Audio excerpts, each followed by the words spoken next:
Note বাতিলের জেরে সাধারণ মানুষের ভোগান্তি অব্যাহত। এই ইস্যুতে মোদির ওপর চাপ বজায় রাখতে চান মমতা বন্দ্যোপাধ্যায়। সেই লক্ষ্যে ফের তাঁর ডেস্টিনেশন দিল্লি। মঙ্গলবার দিল্লিতে 13টি বিরোধী দলের বৈঠকে হাজির থাকবেন মুখ্যমন্ত্রী এবং কথা হবে সোনিয়া ও রাহুলের সঙ্গেও। কেজরিওয়ালের সঙ্গে বৈঠক করবেন মমতা।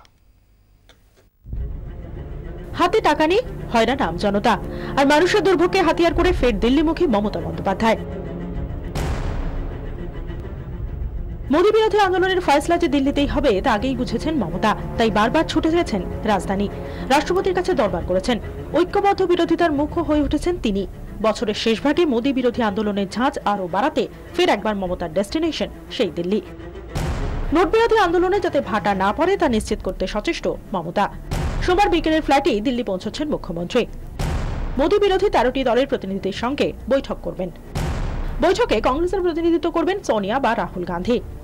হাজির থাকবে এনসিপি, জেডিইউ। এই মুহূর্তে কংগ্রেসের সঙ্গে মমতার সম্পর্ক মধুর, তাই মমতার সঙ্গে সোনিয়া রাহুলের বৈঠক নিঃসন্দেহে অন্য মাত্রা যোগ করবে। বিরোধী দলগুলির বৈঠক ছাড়াও দিল্লির মুখ্যমন্ত্রী অরবিন্দ কেজরিওয়ালের সঙ্গেও পৃথক বৈঠক করার কথা মুখ্যমন্ত্রীর। তবে মমতার সঙ্গে একই মঞ্চে থাকার অস্বস্তি এড়াতে বৈঠকে থাকছে না সিপিএম এর তরফে বাংলার কেউ। কারা এই বৈঠকে বামেদের প্রতিনিধিত্ব করবেন সেই সিদ্ধান্ত একে গোপালন ভবনের হাতেই ছেড়েছে আলিবর্দিন। টার্গেট মোদি।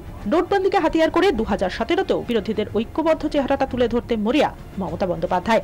মঙ্গলবারের বৈঠকই বলে দেবে সেই লক্ষ্যে কতটা এগোলেন তৃণমূল সুপ্রিমো। ব্যুরো রিপোর্ট, 24 ঘন্টা।